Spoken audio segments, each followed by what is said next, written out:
Hello guys, welcome back to our blog. এখন আমরা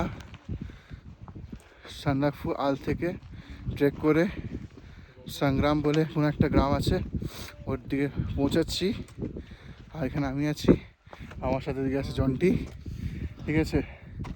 আর যদি তোমাকে পেছনে দেখাই আরও, তো পেছনে ওইদিকে আছে সৈকতদা দিদি, ঠিক আছে। পেছনে সব কিছুই দেখা যাচ্ছে না, সব কুয়াশায় ভর্তি। সময় এখন দুপুর 3টে আশা করি, ঠিক আছে। বাইরের ভিউটা দেখো, আর সামনে দেখো, ওটা আমাদের কালকের সেন্টা ভাই, ঠিক আছে। খুবই বাজে গাইড, কেউ নিও না ওকে।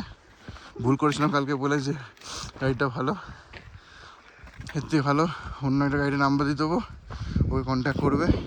আর এই সেন্টারের নাম্বার দিয়ে দেবো, একে ফোন করে গালাগালি করবে, কারণ আমাদের অনেক টাইম ওয়েস্ট করেছে। আর অনেক ডিমোটিভেটিং গাইড, একদম মোটিভেট করতে জানে না।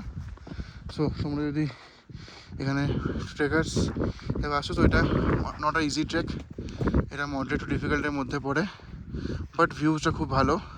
আর এই জায়গাটা দেখলে তোমার ওই সোয়েটার মুভিতে প্রেমে পড়া বারণ গানটা, সুরটা মনে পড়বে, লগ্নজিতার। চলো বাকি আমরা দেখি রাস্তাটা কেমন আছে। আর রাস্তাটা কিন্তু পুরোপুরি এরকমই ট্রেকের, মানে ভালো রাস্তা এক্সপেক্ট করো না। আর যারা প্রথমবার করছো একটু ভালো করে প্রিকশন নিয়ে মেডিসিন নিয়ে এসো। এবার ব্লগটা বেশি বড় করছি না, ছোটোর মধ্যে রাখছি। চলো ভাই, টাটা। পরে যখন ওখান থেকে আরও ভালো একটা ভিউ আসছে কিছু, আমি নট শিওর কিসের, বাট খুব সুন্দর লাগছিল। দেখি যদি দেখাতে পারি, না মেঘে ঢাকা হয়ে গেছে। ঠিক আছে, চলো পরে আবার দেখা হবে। Tata, bye bye.